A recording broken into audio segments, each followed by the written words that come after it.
Welcome to the Further North podcast, your weekly dose of the North Melbourne Footy Club. My name is Josh and this is a fan-run podcast doing match previews, reviews and everything North. Let's get it started.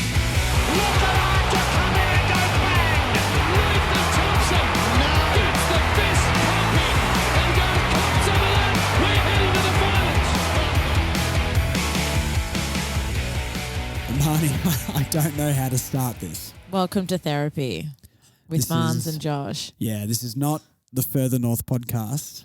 This is a therapy session. We've just been done by the Hawks.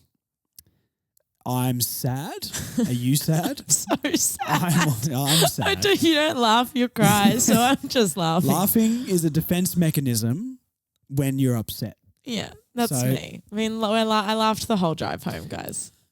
So we go down by 48 points to Hawthorn, who's third last on the ladder. Yeah, that's one above us. That is only one above us. But we got absolutely destroyed. And it could have been worse, to be honest. Hawthorn is the reason why why we didn't lose by more, to be honest. Absolutely. They definitely couldn't kick. They think at one stage it was like 3 goals, 12 or something like that. But basically, for this episode, I think we've decided we're just going to talk and discuss whatever comes to mind. This is the least amount of notes I've ever had for a show ever. And let's see what chaos we fall into, what rabbit holes, tangents, and depressive monologues we go for. Here we go. Strap yourselves in. As Ross Lyon would say, strap yourselves in. Now, I tried to write some positives and negatives. And one of the only positives I did have was, I can't even say it. The only positive was it wasn't at 4:40 p.m.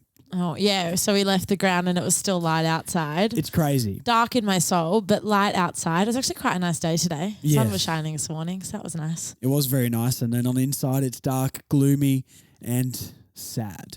Really sad. Which is great. All right. Let's start with the team lineup. What got announced on Friday. So we had all the ins and all the outs. And we can discuss what you thought of some of the ins. And I'm sure we're going to discuss some of the outs. Oh, we will. Because we know where your allegiances lie. So I'm going to read the ins and you let me know how you felt about the ins at the time. Okay. Don't worry, forget the game, which we really need to. How did you feel about Curtis Taylor coming in initially? I mean, wasn't sure about him coming back, but I think the next sort of 7 weeks, including today and then the next 6 games or whatever it is, to finish out the year, there's a lot of players who probably are now going to start fighting for their careers. He's probably one of them. Yes. When he has played this year, he hasn't really been that good, and it's kind of been I think he started well at the start of the year and he was okay. It was good enough. But he never reached, for me, up until today, I know we'll speak about him later, but up until today's game, I hadn't seen peak Curtis Taylor once this season. Yeah, no, that is true. And so to have him back, I was just sort of like, well, it makes sense if, they're kind of going to give him a last roll of the dice, but I feel like there are probably players who maybe deserve to either stay in or, come in instead of him. So I was a bit confused, but obviously, and we will discuss later, ends up working in our favour. Yeah, I wasn't happy with him coming in. As far as I know, he wasn't doing much in the VFL. Like you said, as we'll get to, did have a good game, but initially I was a bit confused as to why he might be coming back in over some other players. George Wardlaw back in. We don't really need to chat about that one. I think that's fine. Wardlaw's thrilled, a star. Delighted. As we found out, not good because his hamstrings are bad. Oh, God. Liam Shields, I was fine with that. I liked the leadership. And Goda and Jackson Archer, I think our backline needed a bit of a revamp, and Definitely. I was happy to see those guys in. But what did you think? Yeah, I was too. I think Goda in particular, we really needed to see him back. I thought he had a really good sort of start to the year until he got injured. He was sick and then he was injured and then he couldn't get back into the side. So yes, he did his MCL, didn't he? I just think given the way the backline sort of looked the past few weeks, I mean, yes, under siege, haven't really had much help from the midfield there, but I think that we really just need to inject something, some excitement into the back line. So to have both of them back, Arch as well, I think to have both of them back was great. I was really happy with those calls. So outs. Let's go to some of the outs. I'm interested to see what you think of it. We've had a bit of a discussion on the way back from the game. We're recording this straight after getting home from the football. So this is fresh, straight out of the oven sort of content for you guys. Very emotionally charged. Very emotionally charged. Maybe good, maybe bad. We'll see. We were debating this in the car a little bit. Jack Zeeble being out. And he did end up being the sub, but just, not knowing that at the time, thinking he would be out. How did you feel about that? I was okay with it. I think given the way that given the way that it looks like we're heading, it seems like we are trying to opt for youth over some of the older players. So I think, and we have had a discussion about this, I think we've seen the best and worst of Jack Zeeble this year. Mm-hmm. I think that in the first 10 rounds of the season, no one could argue he was playing his best football. And we were sitting here talking about how he was on track to win his first best and fairest, and he would have been probably will be leading the best and fairest early on in the season. I think he was excellent. Him or she's. But I feel like he's declined not even slowly. It's actually been quite rapid. I don't think he's been terrible, but I think a player of his experience and a player of his caliber, he's a very good footballer. Yeah, absolutely. Some of the mistakes he's made are completely unforgivable. I don't disagree with that. I think I have a different view on Zeeble. I don't think he should be dropped for the rest of the year at least. Okay. And I would be putting a contract on the table for next year for him right now, another 1-year deal. And I know it does seem like a lot of people don't probably back that view, but for me, Zeeble's the only guy who's I think is a real leader. Like McDonald, from all reports, off the field and around the club, just the best bloke. Yeah. And you need those people, and I'm glad he can do that for everybody.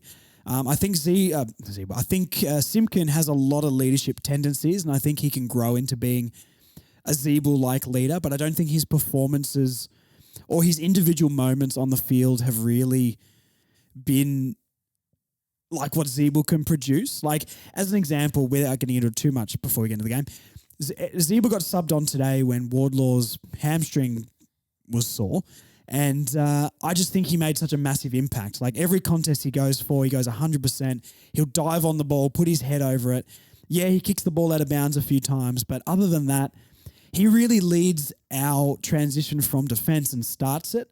And I think a lot of the year, his short chip kicks, move, go, was one of the reasons why I think we were good transitionally at the start of the year. And I just think he's become a bit of a scapegoat. And we go, Zeeble's bad. He kicked the ball out of bounds against Essendon twice, which was awful, and he should be better than that.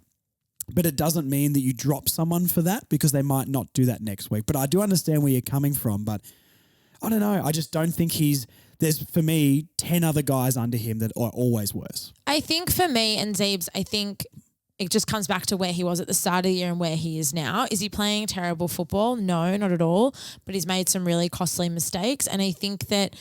Is it drop worthy though? Is it?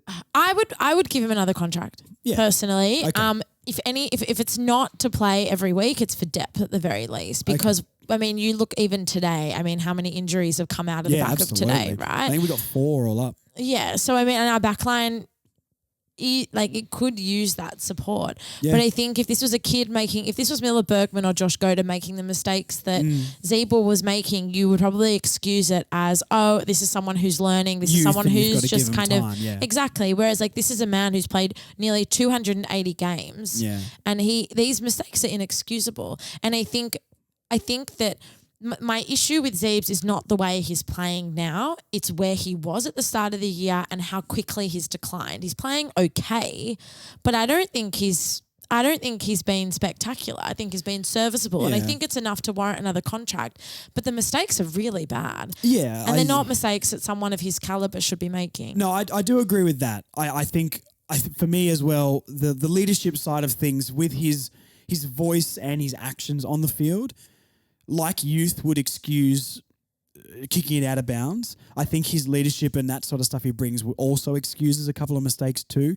And if that's right or wrong, I know some people won't agree with that as well. But I don't know. Like I said, there's heaps of guys I'd be dropping before I would drop Zeeble. So anyway, before we go into Zeeble too much, Griffin Logue obviously out as well.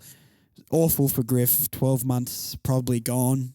Good luck to our back line at the start of next year without Griff or Mackay in it. Sad for Griff, sadder for us. Absolutely, the usual tale. Simpkin out with another concussion, so I don't even think it's confirmed he's back next week. I think they did talk about they're going to be cautious with him. Second concussion for the year is a slightly different protocol, and he might not be back. Hugh Greenwood. Let's get into Hugh Greenwood. Where do you want to start? I'm just going to let you take the floor here. Everyone bank in for Marnie's 5-minute Hugh Greenwood rant, and I will speak to you guys later in the podcast. You want to talk about leadership? You want to talk to me about leadership? I can't believe this is the reason I have trust issues. Hugh Greenwood on Thursday night is named in the starting 18, not even on the extended bench to begin with, and he's out. Yeah. You want to talk about leadership? You want to talk about scapegoat? This man brings the standard every single week. And I don't want to, whatever. He could be in his early 30s. He's still playing. He's still playing good enough football. He should be in that best early 22. Early 30s is not you're too old to play anymore. Like, people still have this opinion that 30 years old means you're declining now. And, I know that he's not on the level of a Dangerfield or anything like that, but you can be a great athlete these days until your mid-30s. Look at this, like all the sports science and the conditioning they do. It's not the 90s anymore. Like, being 31 means you could probably have at least 2 or 3 great seasons left in you. And also, that goes for Zeeble, that goes for Greenwood. Look what Goldstein's doing. There's so many examples. Well, as well with Greenwood, he didn't come in at 18. So he came in, I think, in his early 20s, I believe. Yeah. So he hasn't actually been in the system. He was basketball background. Yeah, he comes from a basketball background. So he hasn't actually been in the system, since he was 18. But for me, you want to talk about someone who demands standard and sets a really high standard. And I mean, forget the fact that, he's my favourite player. Everyone knows this. But for me, Jasper. For me, he doesn't stop talking. Whenever he is on the field, he is making sure that he is directing traffic. He's giving instructions. He's the first one to get around any young player when they do something well. He's the first one to go up to a player when, maybe they need a little bit of guidance, a little bit of direction. Throws himself at every single contest. He's more often than not our highest tackler. This is on the ground. Similar points for me with Zeeble as well. I think they epitomise that stuff. He's the scapegoat. If he plays, he seems to be the club scapegoat, but not the fans. If he plays, he could play 80, 85% every single week, and then he plays 1 or 2 games at 70%. Bang, you're out. Yeah. It's unbelievable. I agree. He, again, needs to come back in the side, and he probably will through the amount of injuries that we accumulated today. But it shouldn't be because of injuries. He should just be there. He's one of our best midfielders. 100%. I think at the start of the game, the midfield was Zerha, Shields, and Taron Thomas. I think they started that midfield as far as or at least a couple of the quarters they started that midfield. LDU wasn't in there anywhere near as much as I thought he would be. And I said to the guys I was sitting in Bay 29 with, that's such a weak midfield. Not that they're bad players, and not that they're a bad midfield to chop and change through the game, but first bounce of a quarter, having those guys in the middle instead of LDU, Hugh Greenwood, Wardlaw, those guys. It's just, I don't know what they were trying to do this game, and obviously it showed with the clearance stats and all that sort of stuff, just like last week. And I don't disagree with playing youth. And we were talking about this on the way home. Yeah. I don't disagree with playing youth. I think it's really important, especially, the club is rebuilding, and so we have to play the young guys and give them exposure. Yeah. But they need standard. And at the moment, McDonald's not providing that standard. Zeeble, okay, you could argue yes, maybe, no, maybe. But outside of Liam Shields, who's actually delivering that standard? Yeah. Because I don't think there was a handful of players, the person who's driving the standard is George Wardlaw at the moment. You want to talk about effort and fight. Yeah. So I think at least Greenwood comes in. He's the one who's throwing his body at everything. He also offers us versatility. He can go forward if need be. He can go back if need be. He's got so many tricks up his sleeve. I just think it's such a waste having him at the very least, he's a good sub. At the very least, if he's not playing, you can put him in the ruck. You can throw him forward. Obviously, looking probably be better at in the ruck than Sherry. Today, well, we'll get to Sherry. I think in the VFL today had 10 tackles or something like that. How many times? I don't know how many times I leant over to the close to a flag guys in the game today and was like, geez, we could use Hugh Greenwood in the middle right We can now. absolutely use Hugh Greenwood week in, week out. And this is the horse that I die on. Yes. This is the hill that I die on, is getting this man to be in our best 22 week in, week out. She's lost the playing. Guys. If no one hears from me in the next 48 hours, my address, I'm not going to give my address. All right. Let's calm down about Hugh Greenwood. I've made my point. You've made your point very clear. Last two, and then we'll get on to some formalities. Charlie Lazaro. I kind of feel sorry for Charlie a little bit. I think he's also been a little bit of a, like, similar to Hugh Greenwood. I think he suffers from how deep our midfield apparently is, though. Yeah, because I feel like when he comes in, he's not played really much through the midfield. He's played more in the forward line as a small forward, but he's not a small forward. He's a midfielder. Yeah. So I feel like we bring him in a position that we need him to play, but that's not his position. He's just kind of in there to fill a hole. And so I feel like that he's kind of played to his disadvantage automatically. So I do feel I think he'd also actually be a really good sub. I agree. That's the role I can sort of see for him. I think him, like Tom Powell and some of those guys, maybe need to find a different spot to play, because going forward we want Taryn, Wardlaw, LDU, those guys through the middle, Will Phillips to come back in, which we'll talk about as well. All those guys over like a Powell or a Lazaro. Like, realistically, is Charlie Lazaro going to make it in our midfield long term? No. So, I don't think he's going to, but I think that's because of a lack of opportunity. I don't think it's because of a lack of skill. I'd definitely put Powell in that bracket. Yeah, it's not because of a lack of skill at all, but it's just not if Charlie Lazaro is making it into our best 3 or 4 midfielders, something's gone wrong at the club. And that's not a bad thing on Lazaro. Lazaro maybe off half back if he's a good user, or put him on a wing or something like that, or making an impact as a sub, I think could be a really impactful player. But I don't think his ceiling is as high as some of those other guys. So I didn't love that he was dropped. I didn't hate that he was dropped. He was dropped and I was kind of like, okay. And I kind of think that's where he sits in the pecking order. Yeah, right now. That's probably a fair assessment. And Flynn Perez is the last one. This will be an interesting one. Well, they said he was injured. Yeah, it says a knee. I've got no idea what happened because I didn't see him get injured in the game. But what were your thoughts? Imagine it was an injury, like getting dropped. Do you? Great. Yeah, I agree. Yeah, I do agree. Not going to sugarcoat that. No, a nice goal on the weekend from him, last weekend. But yeah, Perez just isn't up to the standard. I'd probably rather be playing. There's lots of players I'd probably rather play, like Goda, Jackson Archer. Even those guys are the guys of the future. Yeah, we hope anyway. Really quickly before I forget, that's basically the ins and the outs. Really quickly before I forget, I'm just going to talk about Bay 29 at the game today. Sure. Before I forget, and we go on a deep dive into this game. Shout out to everybody who came down to the Bay once again. It legitimately, even for me, is getting to the only point why I want to turn up to these games. Bay 29 is where it's at, guys. Bay 29 is where it's at, and a massive shout out to 2 people, right? One, I met a big fan of the podcast today called Max Beatty. Hi, Max. Hi, Max. It was great to chat to Max, and I did say to him at the game, comment on whatever I post after the game for the fans to chat about, and I'll read it out. Me and Marnie did decide we're going to have enough to talk about, and it's all going to be negativity anyway. Sorry, Max. So we decided maybe we'll just talk this one out, and then next week we'll get back to asking you guys questions. So apologies, Max. Awesome to meet you. Secondly, big Charlie COMBEN. Big Charlie. Big Charlie. And he's a big boy. He is. He's a tall lad. Charlie COMBEN came down to Bay 29 to say hello to all of us today. Organised, well, you seem to know everyone on the Inner Sanctum, Marnie. I don't know what connections you've got along there, but, if you guys need any insider, information on North, Marnie's got the scoop as far as I know. Not really, just message me for Hugh Greenwood chat, really. And the occasional... that wasn't Hugh Greenwood, right? The occasional surprise visitor to Bay 29. Were you upset when Charlie rocked up instead of Hugh? No, I knew Charlie was coming. Yeah, righto.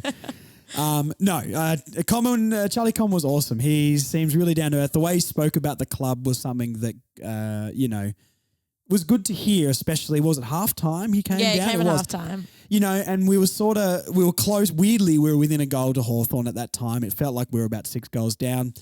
And I don't know, the way he spoke about the club, saying how they're training and saying specifically which players were setting standards around the club and seeing all the young guys come through and see how excited he seems to be, talking about he acknowledges the difficulties we're having now. And I think that's something important that's good to hear for the fans as well. Like the players know they're not good and the players know where they're at, but it seems to me that he really believes and knows that they're going to turn. Doesn't know when, but they know it will turn. And when it does turn, hopefully it turns quickly. But I think it's good. What's he, only 20 or something like that? Is it 21? I think he'll be 22 this week. Yeah, exactly. So like a young guy like that to know the project and to be able to talk that well about the club and realistically as well was really good. And I think that helped me definitely. Yeah, feel I better, can't wait for him to come back. He's he's a quality guy, Charlie. And yeah, he was ripping bloke.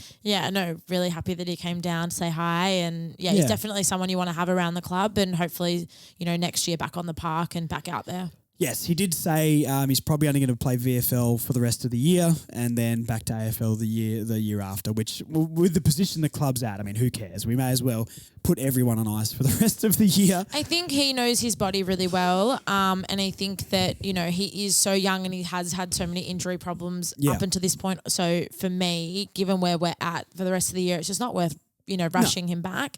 No. Would rather just get another full preseason into him and then get him back out there next year. Yes. So I did tell him recently that I bought an Xbox 360 to play Need for Speed Most Wanted again, and he seemed to like that and said he was playing Underground too. So Charlie Comben loves old school games, seems like a great guy, and he loves Need for Speed. So slide into Charlie Comben's inbox with screenshots of your favourite cars you've designed on Need for Speed Underground 2.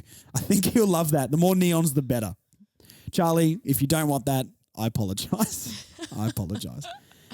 All right. I guess we just start talking/ranting about the game. Let's do it. You sure? No, we could talk about something else. We're not. We're here. We all need therapy tonight, I think. I think this is tipping point. Would you say this is like, because I just want to give people that. So Josh and I were talking during the week and I said, you have to come to the game because I actually think this is our real shot to win this week. And to not, it's one thing to lose. I mean, it sucks to lose every week, okay? I'm not sitting here rewarding losses where we've been competitive, right? I felt as bad after the Sydney and Essendon game as I do today. But to just not really give anything again, it's like it's starting to become really emotionally taxing. Yeah, I think like you said, is this a turn like a tipping point? I think it's not reassurance. I think it's sinking in how much of a mess we are in and how long it might take realistically to get out of it. And I think, we've always said on the podcast that I want to be as positive as I can and, talking to the closer to a flag guys and having that fun and that energy about it is something that's important to me to always bring, but also I want to be able to say when things are bad. But totally. And this is why a couple of weeks ago I asked, what all the listeners wanted to hear, because I don't just want to come on here, say the positives and negatives. There's always more negatives and then we say maybe next week. You know what I mean? It's good, though, that hopefully this episode in particular with me and Marnie just chatting could be hopefully make it feel like the fans of the podcast are venting as well. Because I think surely we're mirroring what most people think here. And we'll get into some players, good and bad. And I don't want to go in on players too much. And I think maybe from now on, we all know the players that personally for me I like and dislike. We know, that like I'm not completely sold on Jerry. Core is another guy for me. But I think maybe from now on, instead of just saying that they were bad, trying to be a little bit more constructive in what they did okay and how they can improve as well. And I think that might be a better way to approach it, if you know what I'm trying to say. And I don't know. I think it's really sinking in the amount of time that I do think this will take. Like at the end of Clarkson's 5-year deal, we're not going to be near a premiership. We're hopefully going to be building. We're hopefully going to be in the 8 within the next 5 years, I would say is a more realistic timeline. And hopefully Clarkson wants to sign another contract because he sees where we're going. Yeah. Do you agree that is that too harsh? I mean, I always want to think that we're closer to a flag. Pardon the pun. Hey, I always want watch to think out. that we're closer to a flag than maybe we actually are. I think for this week, the week that's just been 12 months ago, is the week that David Noble was sacked from the club. And thoughts and prayers with David Noble. Shout out David Noble. No, you don't say that man's name. Well, he could beat Hawthorn, so anyway. I'm triggered, Marnie.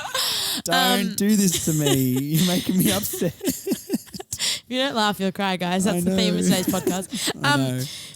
We have, for me, I'm sitting here and we're just as bad as we were 12 months ago. Yes. And when we appointed Clarko, I kind of thought this year for me would be, I don't know if we'll improve ladder position, but I think I want to see some improvement in the game. And we did have that patch, from the Sydney game until the bye. I think we played very very competitive. We were exciting. We were throwing our weight around. We were playing as a team more though, weren't we? Like we were just linking united. Up. Yeah, absolutely. And the last 3 weeks since the bye, I don't know if the Ratton sugar hits worn off. I don't know if it's sweet rat candy. I don't know if we're just bad. So stupid. Sorry, I love the sweet rat candy. Yeah, you and all the players. I just don't know if we're just bad. Like, it's hard to know. Yeah. And it's hard to know where we're at this year, because I feel like we've lost yet another year. Like, it seems like from the start of 2020 up until the end of 2022, when we appointed Clarko, I kind of felt like, right, that chapter's closed. That was 3 of the worst years in the club's history. That's now a waste of time. Like, yes, we got LDUs and we had Larkies and that sort of stuff, and we did get a few players, but as a club and as a system, it a just set us team, back. That 2020 to 2022, none of that matters. That was such a waste of time, and we genuinely need to take this as year one. And that has even been hampered with that's the problem. Injuries and with Clarkson's absence. Yes, the injuries are one thing, but it's Clarko's absence. Like, that's the biggest thing. If we're trying, this man is supposed to be the key. Yeah. Or the one of the pieces in the overall key to success. He's the most important key to success, and he's not there. He hasn't even been really at the club much, let alone actually in the driving seat. Yeah. And for me, the one thing I love about Clarko, and this is no disrespect to Brett Ratton, because I really like Rats, and I'm so grateful for him actually stepping up and stepping into this position while Clarko's been gone. You watch Clarko on the bench, and that man bleeds passion.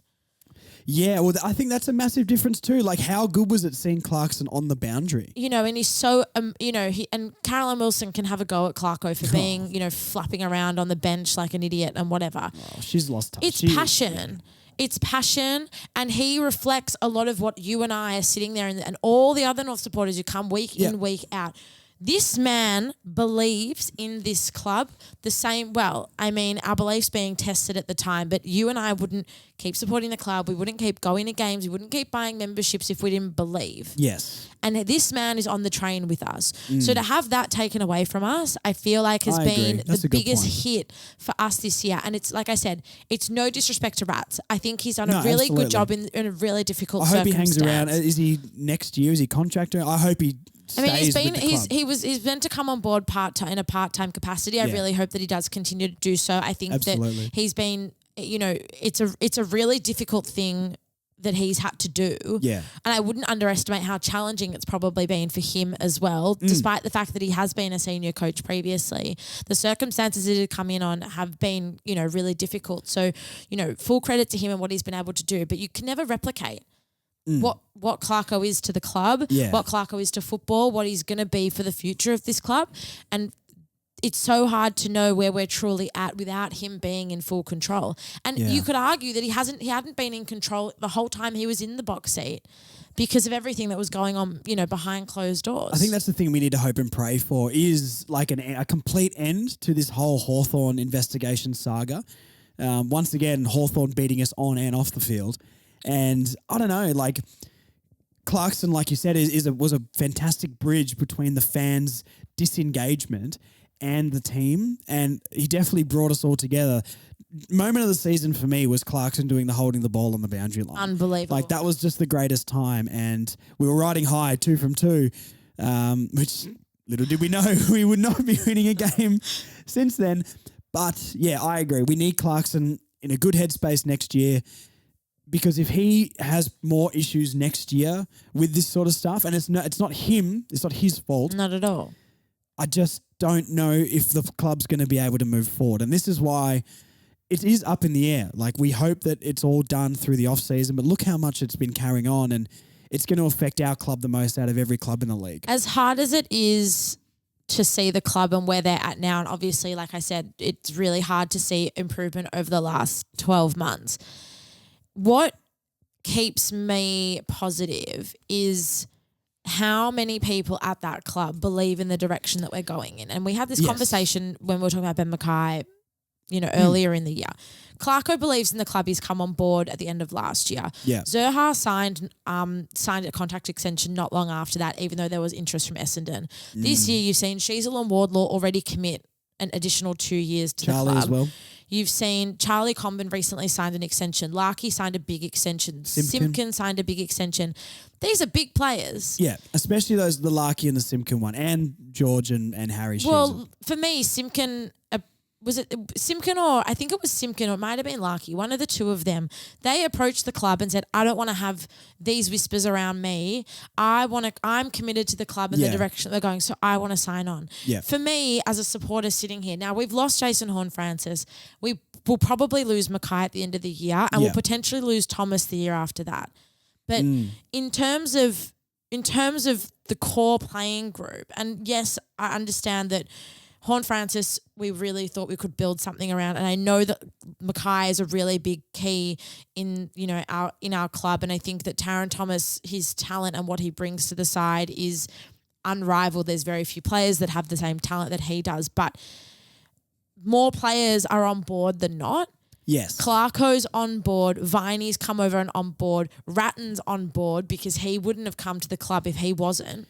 Yeah, for sure.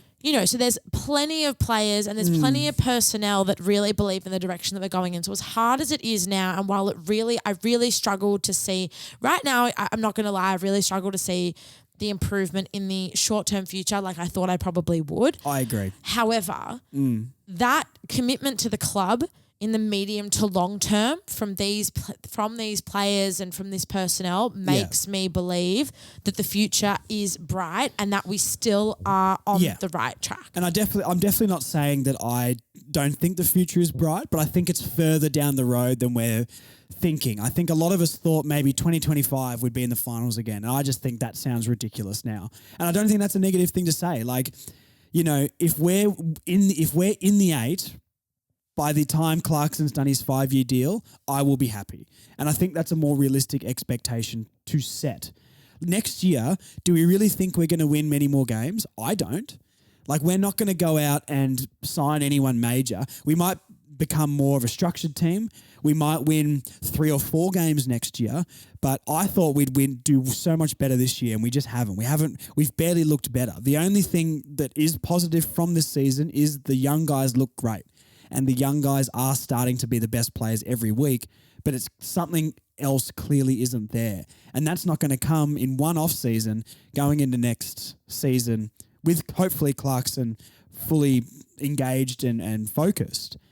I just don't see the improvement in the next 2 or 3 years. Maybe minor improvements, but if we're in the 8, even near the 8 by like 2025, I will be shocked, genuinely shocked. And it's not out of negativity I'm saying that. It's just me trying to be realistic on the path of getting back to challenging for grand finals and things. This is why I keep, and I don't want to talk about Hugh Greenwood again, but no, yes, you do want to talk about Hugh Greenwood. But this is why, I'll talk about Liam Shields then. This is the importance of having really quality leaders and having veterans in the side who know what success is like and more so know how to set a standard. Yeah. Liam Shields today, in the middle of the ground, did apparently looked like he broke his ankle in the middle of the vision, of Marvel. It looked like it was like sideways. I had a friend of mine message me and just said, don't watch the replay of that injury. So I thought, oh God, that's just horrific.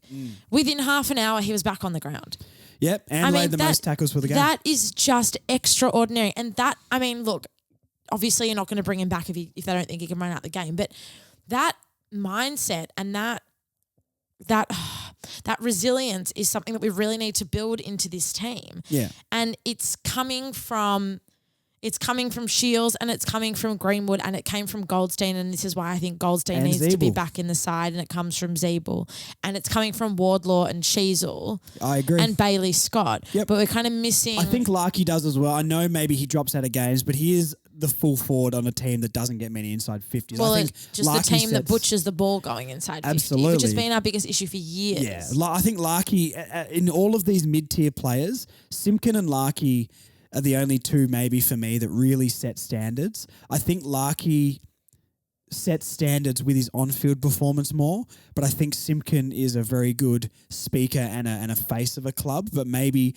this season, he's been in and out, but this season has maybe failed to make an impact on the field as much. He's had really good games and solid games, and he's had patches where he's maybe shifted momentum, especially at the start of the Swans game. I thought he was probably the reason why we started well, and then Wardlaw was the reason that we maintained it. But yeah, other than that, I don't think we have really great leaders. We just need to strive to do better. And this is why it's so important to have these players in the side to set that standard. And we just and yes, I know you want to play the youth, but you've got to balance it out with a bit of experience. Absolutely. And someone who knows how to, drive standards. But I'm going to contradict myself. Having said that, I feel like our attitude completely changed when George Wardlaw was subbed out of the game. I agree, but Wardlaw is a different case than playing youth and once again, no disrespect to these players, but they don't have the talent level of Wardlaw. Like, putting a Lockie Young in or someone like that, or a Flynn Perez or something like that, is not going to impact this team and change anything with this team. Putting a Wardlaw in there that's in the middle that can just be that good and that impactful does change things. And we need more players that can make an impact other than bit part players who are playing now but are probably really good VFL players. Well, let's talk about a player who did have an impact who I think probably saved his career in one game today, and that's Curtis Taylor. Let's go through players now, because I think that's a decent team or how we're feeling about the club. Yeah. Let's go into some individual good and bad players. Curtis Taylor. Let's go into Let's Curtis talk about Taylor. him because I can't wait. He was sensational today. He was very, very good. And like we touched on earlier, we talked about the teams. For me, I wasn't thrilled that he was named in the side, but on the flip side, you've got a bunch of players who are probably playing for their careers at this point. And that game from Curtis Taylor was peak Curtis Taylor. He was marking everything. Yep. He was generating play. He looked electric and exciting. And we haven't seen that from him or from a lot of players for a lot of this year. So I thought that was definitely his best game for the year and up there with one of the better performances I've seen from him. And I reckon if I was Eddie Ford, I'd be a bit worried. Now, Eddie Ford has been good.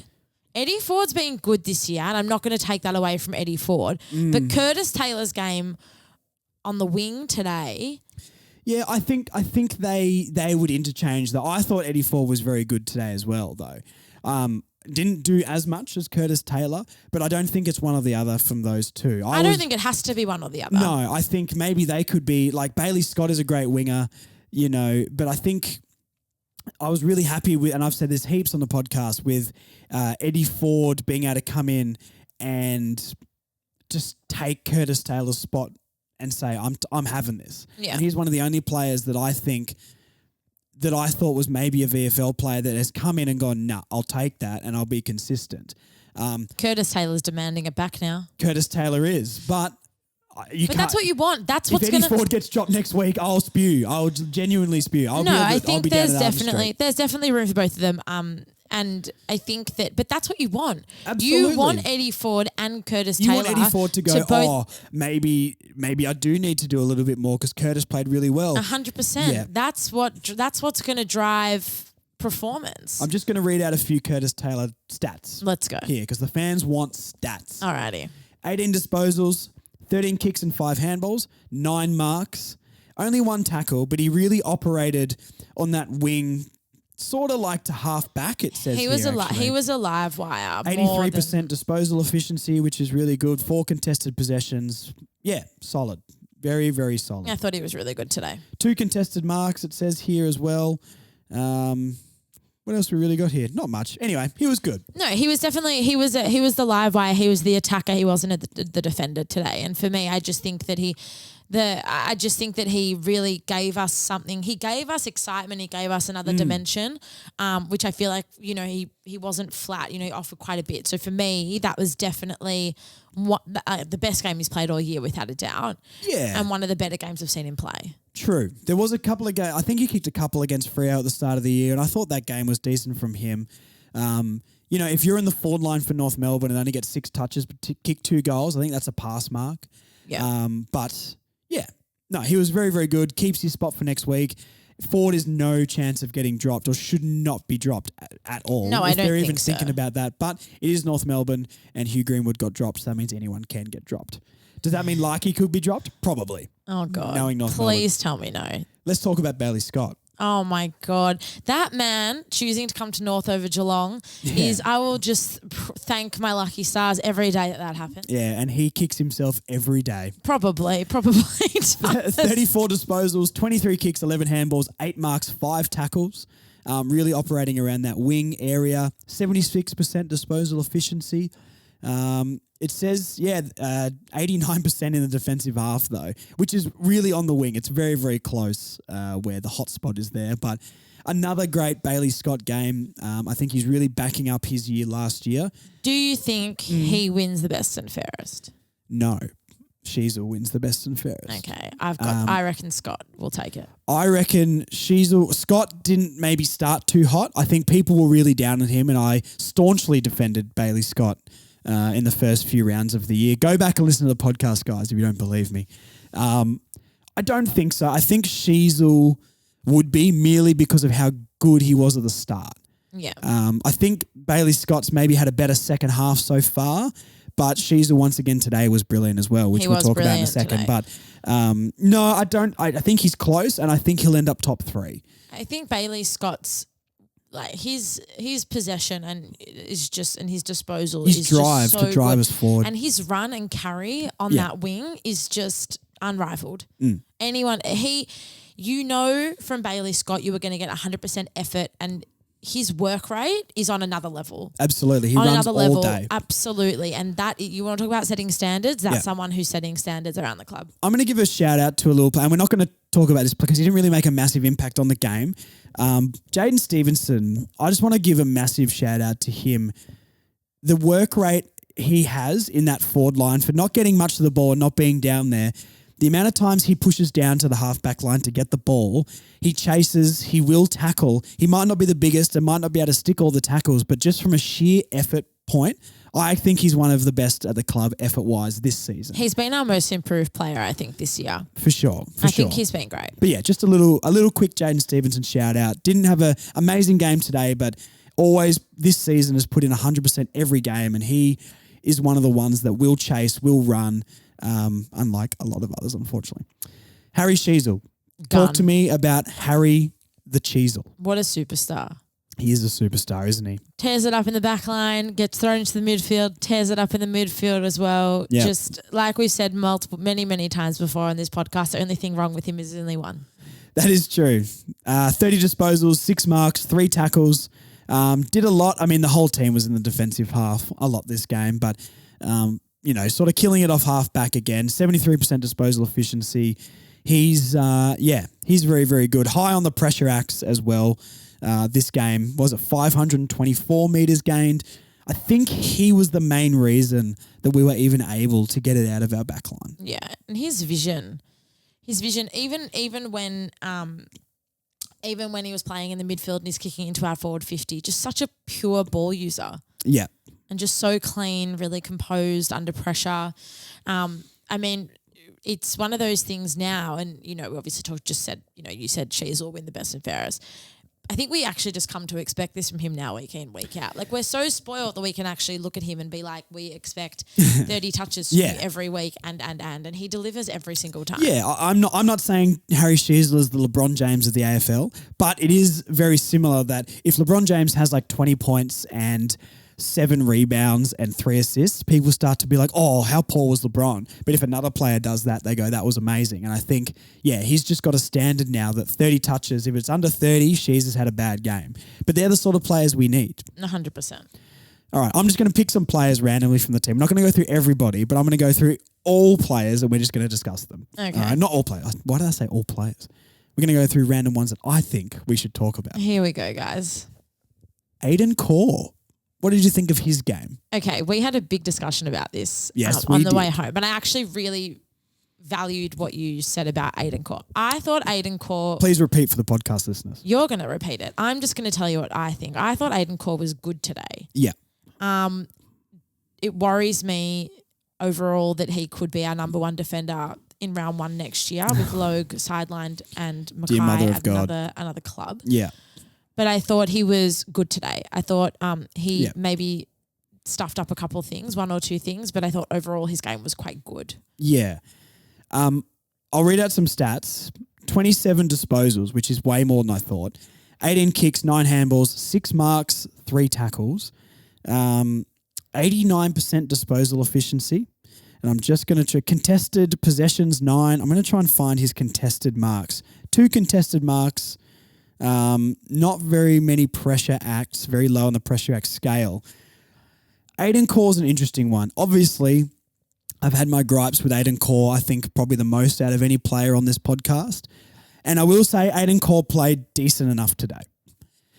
The one thing I did say to Marnie, and I'm assuming this is the part you're talking about, is there's different standards for different players. Yeah, this is what I was talking about. So I used Zeeble as an example for this, and I really do believe this. If we had to pick Core or Zeeble next week, and you could only pick one, I think most people pick Core, but for me, it's Jack Zeeble, and it's no question. Now, Aiden Core, if he does better than bad, we go, oh, great, he played well. Maybe he can continue on this form.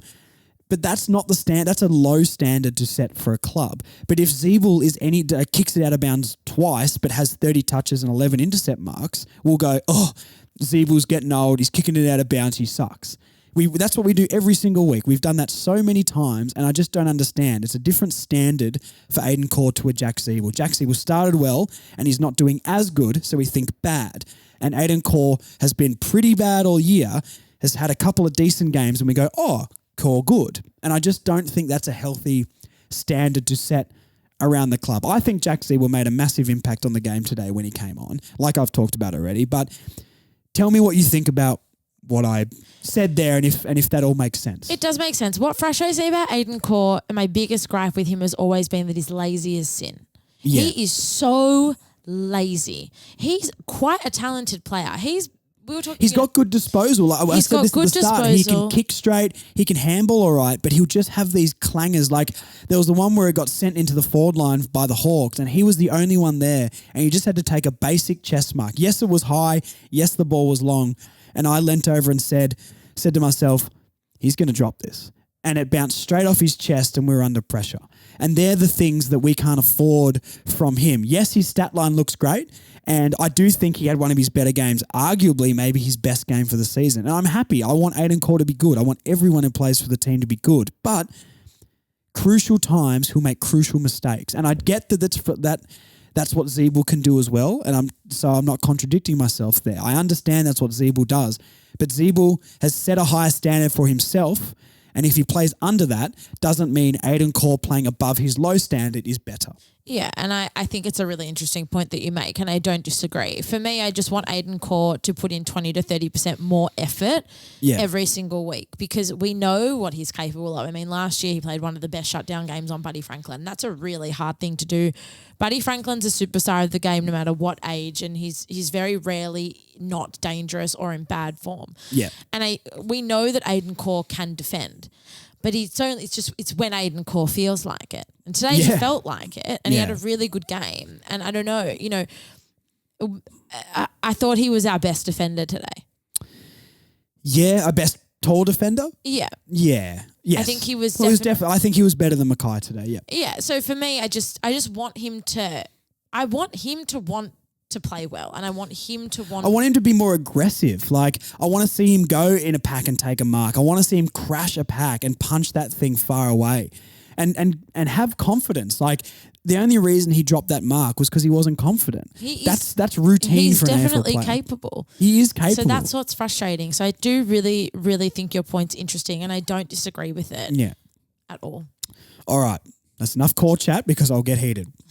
But I just want to say as well, you know, I don't want to go in on players too much, but I want to be able to be honest, and I'm trying to find a nice balance between that.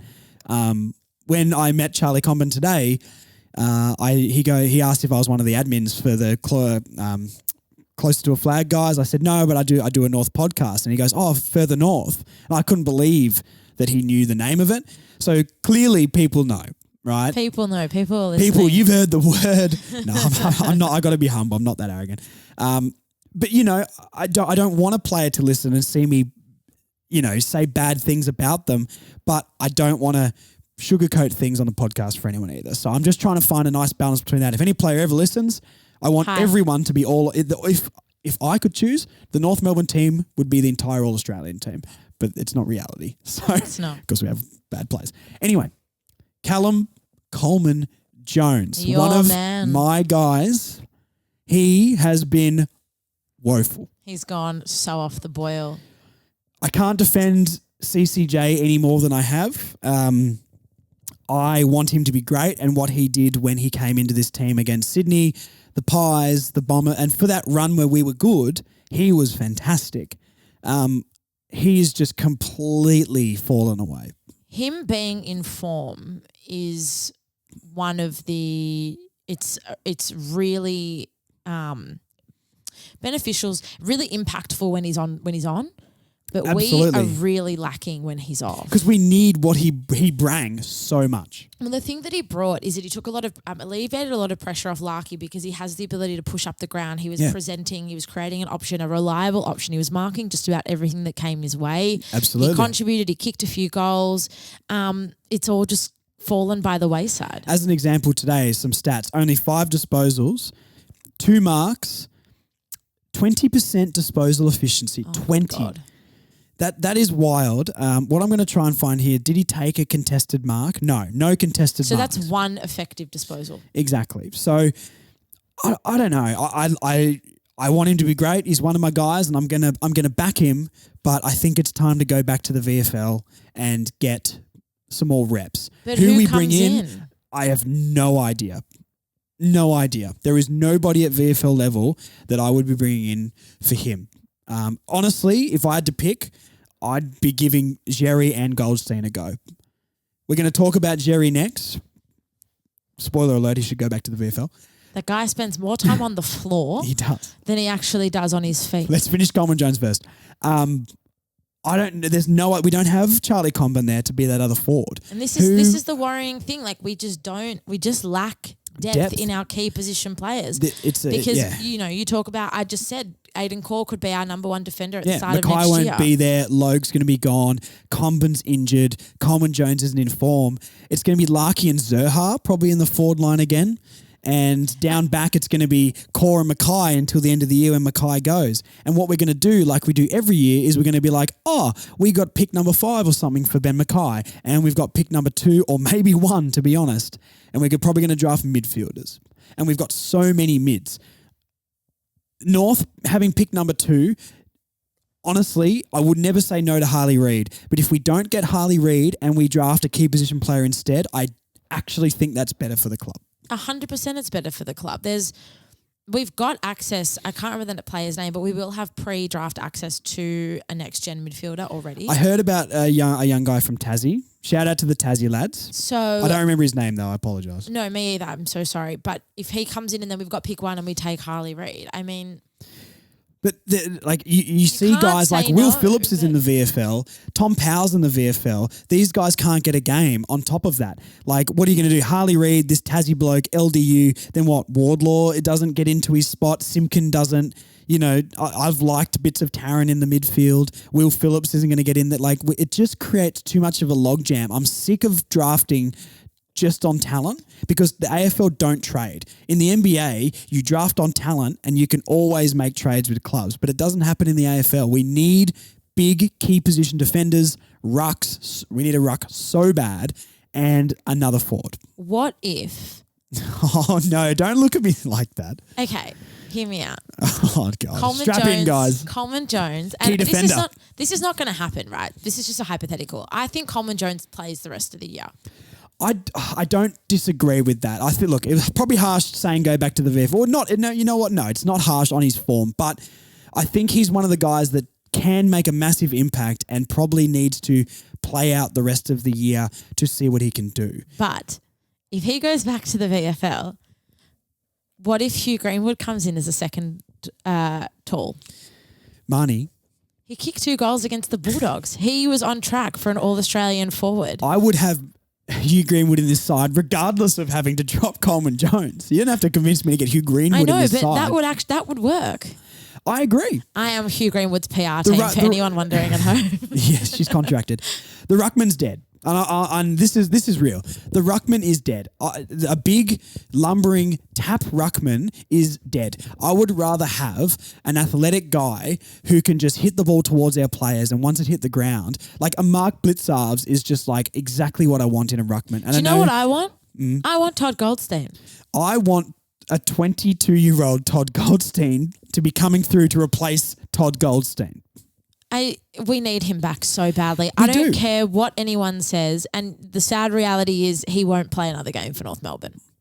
Maybe. I'm not so. I think I'd be slapping a 1-year deal for Zeeble and Goldie right now. I would too, obviously, but I don't think that's where if that was going to happen, Goldstein would still be getting a game right now. Tristan Xerri is not it.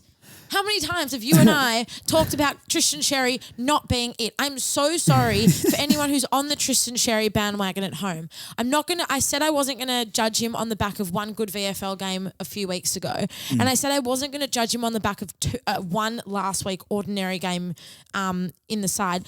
But he was woeful again today. All right, let's get into Xerri. I'll read out some stats. 13 disposals, 2 kicks. A good stat for him, 8 tackles, which isn't too bad, 38% disposal efficiency. Now, I think the interesting thing, How many frees against? Frees against. I already know the answer. I can't find it here. 5 free kicks against. 5 free kicks against. Hit-outs, 25 hit-outs, which is 20 less than last week. And I think for the game, we won 6 centre clearances. Last week, 45 hit-outs, and we won 4 centre clearances the entire game. This week, 25 hit-outs. We won 6 centre clearances. We've won 10 centre clearances in 2 games of football. And there was plenty of goal kicks kicked in the second half of this game. There was so many goals kicked. So this is the thing I don't get about Tristan Xerri. What I've seen from Tristan Xerri the last couple of games is I've never seen a guy who's 200 centimetres, 100 kilos, come up against a pretty average ruckman in Meeks, I think his name is. Yeah. He got bullied, absolutely bullied. The amount of times he was pushed out of the contest, a slight bump and he folds like a lawn chair. And then when he taps the ball, he looks like he closes his eyes all the time and it never goes to our player. Yes, the midfield needs to be better. And we got our entire midfield got bullied today. What's number 3's name for Hawthorn again? Jai Newcombe. Jai Newcombe no one was anywhere near him the entire day and he took the piss from our midfield. But it starts with Xerri and it starts with Xerri winning the ball and giving it to our players getting the advantage and getting the tap 2 advantage, and he cannot do that. He doesn't take any contested marks. He took no contested marks. Right? He can't push forward. When the ball hits the ground, he can't pick it up. He had 38% disposal efficiency and he's not even tapping it to our players. I don't understand why people are on the Tristan Xerri train and he just needs time. He would be a great ruckman in the 90s. It's not the 90s. There's a lack of synergy at the moment between him and the midfielders, and it shows. Yeah. And part of me feels like maybe he just needs more time, and they just need more time to let that relationship and because Todd Goldstein's been our number 1 ruckman for over 10 years. He still should be. he still is our best ruckman. Yeah. Everyone knows how I feel about that. But the club's not going in that direction. So let's just talk about Sherry for now, right? There's a lack of synergy between the midfield and between Sherry at the moment. Yeah. But what I don't know is, will that develop in time, or is Sherry just not good enough to be able to build that? Because there's players in there. I mean, Todd Goldstein tapping down to Ben Cunnington is one of the best 1-2 punches that we had for a very, very long time. Now, Ben Cunnington hasn't been in the equation for quite some time this year, but he's able to have that synergy with Simpkin. He has that synergy with Wardlaw, with LDU. Now, I know that these guys have been they've partnered together for, a few years now. Yeah. And Sherry's only, this is his third game for the year at the end of today. But I don't know if that relationship is ever going to develop. And that's, for me, unfortunately, and as much as I don't want to see it, this is the direction the club is going in. Yeah. Do you think I want Todd Goldstein to be playing in the twos? Of course not. Yeah. Todd Goldstein, if he's not at North Melbourne next year, he'll be somewhere else. He's still got at least a year, not 2 years in him. So a club in a premiership window, I'm thinking about Geelong in particular. They've tried to poach him a few times. He'll go down the highway and he very well could. Well, he'll play finals. Give him the Higgins treatment. Well, but he's good enough. Yeah, I agree. I think Tristan Xerri is a certain type of player, and I'm not saying he's bad at the type of player he is, but that's not the type of player that the modern game needs. On one end of the spectrum, the ruck is not the ruck role isn't as important as it probably used to be. But on the other end of the spectrum, if you've got a ruck that can cover the ground, that can impact the game outside of the ruck, which is what all of the best ruckmen of the modern era have Draper been able to do. and all those guys. Look at Grundy. Like, I know Grundy got dropped this week, and it's maybe not the best time to use Grundy as an example, but think about the best ruckman over the last 5 years. Grundy is a good ruckman, not because of the things he can do in the ruck, because of the things he can do at ground level. Not just what he can do in the ruck. Exactly. Gawn's the same. Gawn is the same. Todd Goldstein. Think of it like Blitzarves went into the ruck a lot. I know he doesn't usually play ruck for the Cats, but he went into the ruck a lot against us, and he would just tap the ball in a direction, and as soon as the ball hits the ground, he becomes a midfielder, and Xerri isn't that. Well, you even just think about what Tom Hawkins is a superstar, no matter if you want to hear that or not. It's those eyes, isn't it? But it's dreamy. But you even think about what Tom Hawkins does when he's in the ruck. Yeah. He just takes the ball and he kicks a goal half the time. Because he doesn't get pushed around, though, and that's what Xerri got all day today. He just got pushed out of the ruck, pushed around out of contests, and wasn't able to use his size effectively at all. If he can learn to use his size and not get pushed out and be a good tap ruckman, there is a role for him, but it's going to get to a point where he needs to develop. You got to do better than 38% disposal efficiency. And I will more than happily eat my words if in this time next year. Absolutely. I want to eat the words. He's improved in leaps and bounds, but right now he just does not do it for me. No. And I don't know if he's ever going to get to the level that we really need him to get to. All right, we're going to a different player before I explode. Paul Curtis. This was one we did differ on. I don't know. And I think it's. I mean, it's the season he had last year that's the devil for him at the moment, because he had a fantastic season last year and he hasn't backed it up. Not to the level. He hasn't been as good. No, he hasn't been as good. I think he's been a little bit, once again, sort of scapegoated. I do believe that he's got star potential, though, and that's why I think that's the frustrating part. Yeah, but that's why he also deserves to retain his spot. You did say on the way home that maybe you initially went, no, he didn't have a good game, though. So why did you say he just went missing? And I mean, it is really hard when you're not getting any inside. When we've kicked 6 goals for the game, and we only took, I think we only took 3 marks inside 50 for the whole game. Something like that, something awful like that. But then someone as creative as Paul Curtis should be able to generate those opportunities. Yeah, I think, my opinion originally differed in the car, where the car a lot was said. But he got 2 out of our 6 goals. He was the reason we kicked the one that Larkey snapped, I think, where the ball came to him and he tapped it over his head to our advantage, which the Hawks were doing all day. They were just tapping it to each other and they were out. But we always take possession, take the tackle and go to ground. He was involved in the key part in 3 of our 6 goals. He got 9 touches, 5 tackles, which once again, for the forward half where the ball wasn't there very much, I think that was really good. 67% disposal efficiency. That's one thing he needs to improve on. He can sometimes kick the ball and it just dribbles along the ground. 5 contested touches, 2 goals, 2 from 2, and he was pretty high on the pressure acts for our team. So I think he had a good game today. I think you can only do so much when the ball's coming in that little. And when it came in, like I said, he was involved in half of our goals. What was the game where he tapped the ball? Oh, the Bulldogs game where he tapped the ball between his legs to Hugh Greenwood in the goal square to kick his goal. He's got creativity and he can just create goals that no one else is going to be able to. So I think Paul Curtis was good today, or did his role today at least. Yeah, for me, he was. I've seen him play better games. I agree, but I think individually as a game, I think we need to rate it on that in the context of it. I think it's what we need from him. We didn't get now. That is not entirely his fault.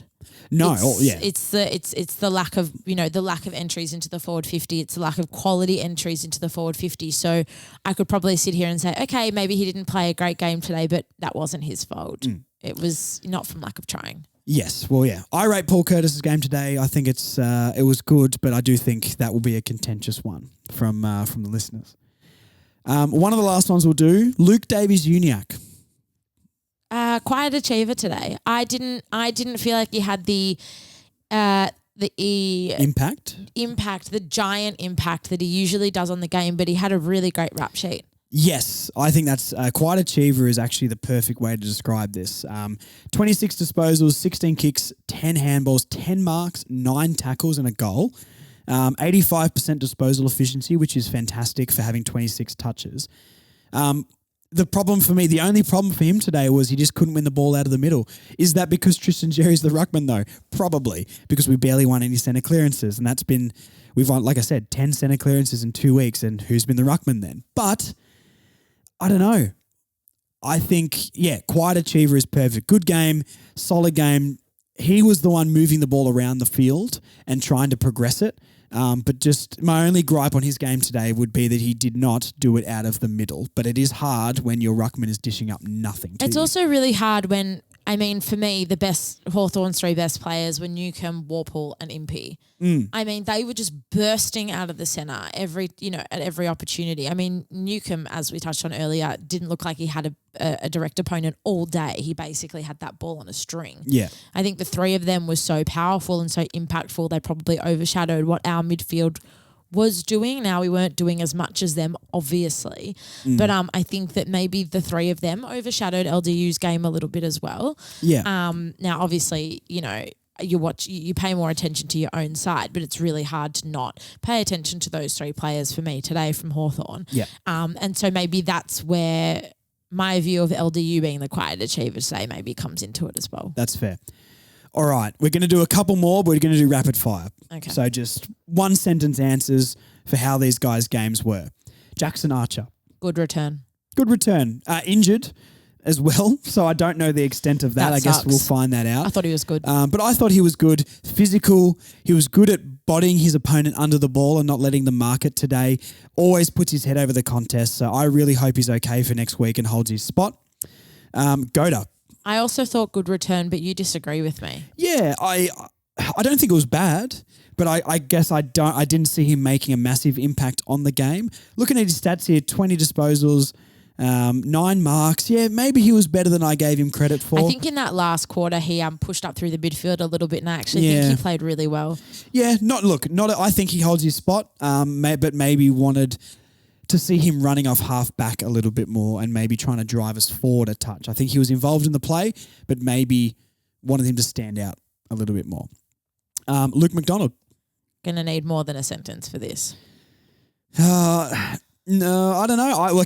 I thought he was decent today. I thought he was good enough. Yes, he kicked an awful one out of bounds on the full. Other than that, I didn't have a problem with his game. I struggle with Luke McDonald at the moment. Let's keep this in the context of this game, though. Don't worry about his last few games. This is all in the context of today. So Darcy Tucker kicked North's first goal for the game, and when he kicked that, Luke McDonald came near the bench and was going crazy. He was fired up. He was excited. He was, you could really just tell like he was really trying to generate something. I thought he was okay today, but it comes back to that thing of I've seen him play so much better before, and it's the same. It's a similar thing with Zabel. I think that some of the mistakes that he makes are really inexcusable. They're big mistakes. I mean, 84% disposal efficiency today, off the back of last week, is a brilliant effort. He hit a lot more targets coming out of the back line, and I think Jackson Archer being back there to defend a small defender and him maybe playing off halfback and kicking the ball sort of up the wing to a Curtis Taylor, I think that sort of worked fairly well. So I think keeping it in the context of this game today, I liked his game. He had 8 rebound 50s, 3 tackles, a couple of inside 50s. I don't know. I think he was good today. I know lots of people won't agree with that, but if he didn't kick that ball out of bounds on the full that one time, I think we would be saying he had a good game. I think we're all scarred and get a little bit of Vietnam PTSD style stuff. You know what I mean? Yeah, it's I just think from a captain perspective, he's not doing No, I don't enough. disagree with that. On the field, I would say. But I guess that's why they appoint co-captains. Well, one of them's not there. I don't disagree, but that's why Zabel has to be in. Do you think McDonald will be dropped before the end of the year? No. Okay. No, I don't. We can't. One, I think it's a bad look for the club. I think it would send a big message. I think it would, but I don't think anyone would respond. To be honest with you. No one's responded to Goldie being dropped. So. No, but I think to me, this game from McDonald is a response. Like he was woeful last week, and he's been woeful for probably a month. This game, he was solid. He was better, but I don't think he was fantastic. He was okay. Yeah, I don't know. I do disagree with that one, but hey, this is what we're here to do. Mm-hmm. Don't punch me in the face. Do we want to talk about anyone else? Sheezer was great again. Mackay probably lacked a bit today. We're basically going to be going through everybody. So maybe we leave it there. Or is there anyone else you'd like to talk about? Just shout out Liam Shields for just being a dead set warrior. Yep. Shout out Liam Shields. Tyron Thomas may be disappointing. Wanted him to affect the game a little bit more. He's a bit soft. He just needs to get his hands on the footy more because every time he does, it's pure magic. Tyron Thomas should never play in the back half of the ground ever again. Forward pocket or wing pushing to half forward or midfield pushing forward. That's all he should ever do. I was a bit, whelmed with Lockie Young, I think, as well. Lockie Young is fine, but I don't think Lockie Young gets better than this. Do you agree with that? Yeah, I think this time last year, in the second half of last year, Lockie Young was the playmaker out of defence, and I actually think he was really, really solid.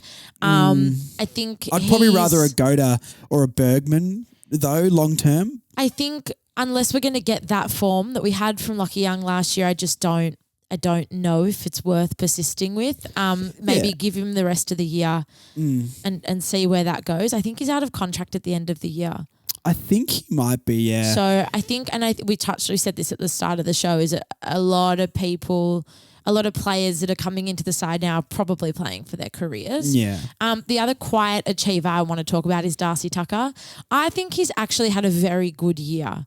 And I couldn't believe when he was dropped the other week. I think he's a solid contributor. I think he's a workhorse, and I think you know what you're going to get from him every week. I'm confused what position he would play every week, though. I agree with you. I think he should sort of just get a spot every week because he's always solid, but I don't know where I'd play him because I don't mind Scott and Eddie Ford or Curtis Taylor on the wings. He sort of floats between the wing and the back line. And half back, yeah. I just... But he seems to kick goals, but I probably wouldn't want him in the forward. This is the thing with Darcy Tucker. It's like a little cameo appearance. I mean, he has kicked he's popped up and kicked a few goals for the year. I think he's replaceable in the long term, but I think right now he's going to do consistent a job for us. and he's a solid contributor. Now, he probably has the potential to get better, whether he will or not. He's only different 26. Story. So. But I think for me, for now, he's been one of our most consistent performers throughout the year. And I liked what he did again today. Larky, quiet, but once again, couldn't do much with the lack of entry. Always trying to lead and navigating the team from the forward line. I love Nick Larky. Stevenson, quiet, but always runs his guts out. Who else was here? Cooper Harvey, probably as good as last week, but I think he did enough. And he did a couple of really nice things. He did a couple of nice things, so I'd probably keep him in the team. I think he's another one you just play for the rest of the year and get some time into him. Yeah, disappointing to see Wardlaw injured. Zerha probably wasn't making much of an impact on the game. Really wanted him to step up a bit, but then he got injured as well. Jeez. So Archer, Coleman Jones, Zerha and Wardlaw all injured. That's basically, we've touched on every player here, so I think we've done very well. Let's go to, what's it called? Optus Stadium. No. Sean Atley Club Champ votes. Oh my God, I thought we were wait, what is the score we're recording? What do you mean? What's the score at Optus Stadium? Oh, we're going to get a live West Coast update. I just want a West Coast update, and then we'll go to the Sean Atley Club Champ. So West Coast are currently down by 36 going into the third at the end of the third. Okay. So don't stress until we play them. Sean Atley Club Champ votes. Bailey Scott, I'm giving 3 votes. Yep. Sheasel's getting 2. Yep.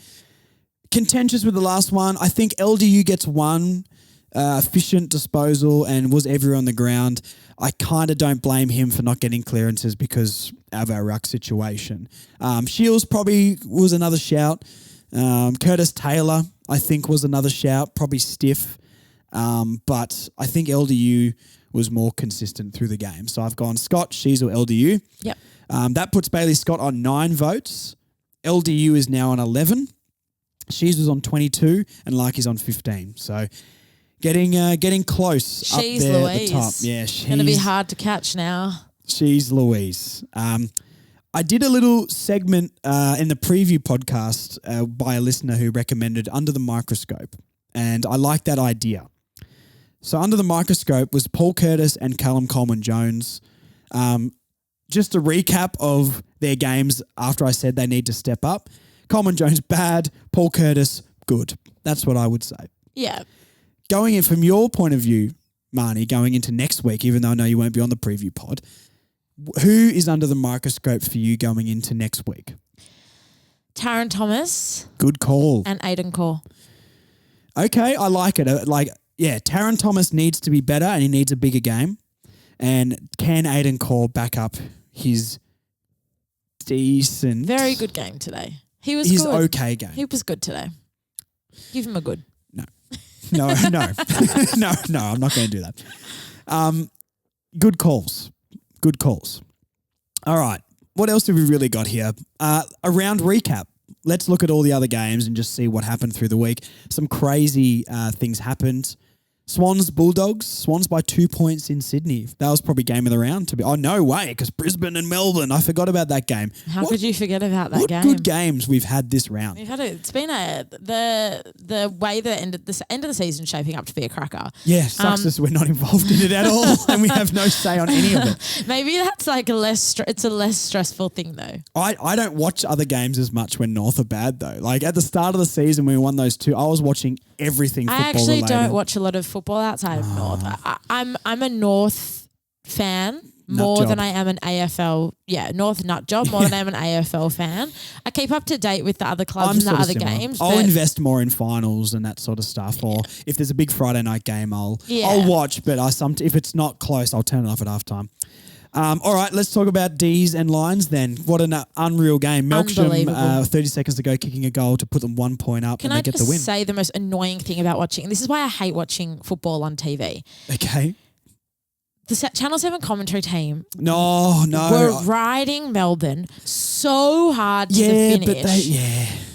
Yeah. And it does add excitement, but also it is just so irritating. Can I defend some of the Channel 7 commentators? I had a chat at the barbershop through the week about someone who said he just hates Brian Taylor. He hates BT. I love BT, and it would be so boring if Brian Taylor didn't commentate on the football. He's a sensational radio commentator, But I think he's got too much of an ego for TV. But you need something like that to. I think BT and JB are fantastic 1-2 punch. Imagine if Luke Darcy had to, Matthew Richardson would have to commentate Luke Darcy a game. is just a terrible commentator. Yeah, period. but I think it's fire and ice. Like you've got like a Bruce McAvaney and a Brian Taylor. You've got Bruce who's going to do really slick, clean calls, nice calls that you want to listen to again. Brian Taylor will say some really crazy things and pump you up and just be outrageous. And then JB's got a bit of banter with both sides. I just think it works very well. I'm so pro Brian Taylor commentating, and I guarantee you if he didn't commentate, we'd all be whinging how boring it is to listen to. Okay, sure, but sure. Also, Oh, no. my favorite commentator of all time. No, maybe not of all time. Everyone's is Dennis Cometti. No, mine's not. Yes. No, don't ever say Dennis Comedi's not your favorite. No, okay. Forget the Okay, I understand. Like if Dennis Comedy didn't exist. Brendan Speed is my favorite commentator. Yeah, mine's Carrie Underwood. Do you know, apparently she was calling Bailey Scott, Bailey Smith throughout the game today. Doesn't surprise me. He plays for the blue team. Not the orange team? Not the orange team, no. So if you listen, so this is a throwback, and for anyone who wants something like fun to watch during the week, in 2017, Adelaide won their first 6 games of the year, and then they met North in Tasmania. Jared Waite's first game for the year, and we kicked 10 goals to nothing in the opening quarter. I remember that. Yeah. Brendan Speed is commentating that game. The game's good, and Speedy just makes it so much better. So for anyone who's listening at home who wants go back and rewatch that game to cheer themselves up during the week, that's my recommendation of old game to watch. That's what you should do at the end of every pod. If we lose the game, you recommend an old game for people to go back and watch to cheer themselves up. Are we going to do a watch along of the elimination final in 2014 and we'll just commentate it ourselves? We should, and we should also do like a trip down memory lane, and we can just recommend all. I've got so many. All right. What about that when Jack Zeeble kicked the winning goal against the Bulldogs in 2018? Yeah, true. Or Mason Wood against Sydney. There's a few good ones in there. Even Zerha's from last year. King of Marvel. The King of Marvel. Next Saturday, the 22nd of July, is exactly a year to the date of the King of Marvel. Stop it. I think we'll have to watch it to celebrate. That sounds like a great idea. Collingwood Fremantle. Collingwood win again. Who cares? I can't believe Fremantle now are 15th on the ladder. Yeah, I wish we could play them again. And it wouldn't matter. They'd belt us. Gold Coast beat St Kilda, which is wild. The old sack the coach to win a game trick. Yeah, wild. We should line up 23 coaches a year, I think, and just do one every single game. What are Shaw's up to? Stop it, Marnie. At least you didn't say the DN word. We've touched on him already too. Carlton destroyed Port Adelaide. Port Adelaide had outs, but I called that at the start of the week. Yeah, like I said Port Adelaide should still be favourites. I did say St Kilda should be favourites too, so clearly never listen to my tips, even though I'm going to continuously tell you to do so. Cats do what the Cats do.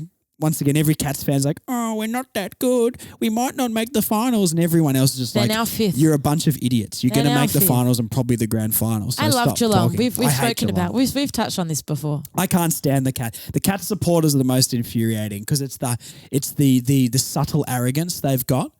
It's just infuriating. They have every right to be subtly arrogant. But that's why it's bad. And one day, if North Melbourne are ever like that, I will be exactly the same. I don't blame them for this. I just don't like hearing it when I support such an awful team. When North Melbourne are like average, let alone good, I'm going to be the most insufferable If we beat fan. West Coast, I'm going to act like we won the grand final. Oh, absolutely. And it's going to be so sad. Oh my God, I'm going to be celebrating all week. Yuck. Adelaide and GWS. GWS winning in Adelaide. Does that make us feel even worse? Yes. No, GWS are average. No, I think they're underrated. They're one of the most underrated teams in the competition at the moment. Wow, Marnie on the GWS train. Mike, you could probably pick up a membership for about $30 next year. Maybe I will. Oh God, you heard it here first, guys. And that's about it. We don't want to talk about North Melbourne anymore. West Coast has kicked 44 points, which means they've kicked more than us for the week, which is awful. Oscar Allen has already kicked 2 goals, which is not good for my bet, even though he's got a little bit of credit in the bank. Yeah, football. I think that's probably it for the podcast. I think that does us for today. I'm feeling a bit better actually now we've talked it out. Yes, I hope you guys are too. Yeah, it's like I've just done a juice cleanse for a week with my soul. You know what I mean? Talking it out's good for the soul, I think. It is. Yeah, this podcast is just a big juice cleanse for you guys. Yeah, no hopefully you toxins guys hopefully you guys feel a bit better after listening to us ramble on as Hopefully we represented your comments and your thoughts wisely. I'm sure probably not. Because can't wait for the Sherry army to come after us. Oh, absolutely. You Sherry believers, I just don't get you. I hope one day we're one of you. I hope one day that all of the Sherry army are laughing at us because he's just become an all-Australian ruckman. I really genuinely do. But we can only go off what we see on the field, and it's rubbish. On that note, thank you guys. Thank you to everyone in Bay 29 once again. Probably the only reason why I went to the game. So yeah, hopefully we'll do that a few more times for the year. Thank you to Charlie COMBEN. He was awesome to meet. My friend Max, who I met. Shout out Max. Hopefully my shout out to you is enough for not reading your comment, which I didn't even post about. So I apologize, but I'll see you next time, Bay 29. And North suck. Go room. Kanga. Roo. Oh, God. Saints next week, Marnie. How are you feeling? We may as well get your thoughts. Fabulous. Great. All right. All right. How's that for a bit of positivity to end the good. pod? No, that's good. We're probably not winning it. So who cares? But Hugh Greenwood will be back, so that's better than that this is week. Good. Along with all of the outs because we have no players left. Kane Turner return and Daniel Howe next week. Oh. I wouldn't hate Daniel Howe to be in the team as long as he's kind of the sub, but we'll cross that bridge when we get there. Yeah. Just bring back Hugh Greenwood. That's all I want in my life at this point. Well, I hope everyone's looking forward to the preview pod so we can talk about Kane Turner's return. The Kane returner. I liked that one. Yeah, there you nice. go. I'm tired. I need to go have a nap. I'm done. Okay. See you guys. Thank you for Marnie to come on again. Thanks for having me. She'll be around more often, I'm sure, unless we need to use our North memberships to get a mental health care plan, which is probably what we'll do next week instead of go to the game. All right, guys. I'm done. See ya. Bye, guys. Thanks for listening to the Further North podcast. We'll be back next week with more great North chat. See you then, Bruce fans.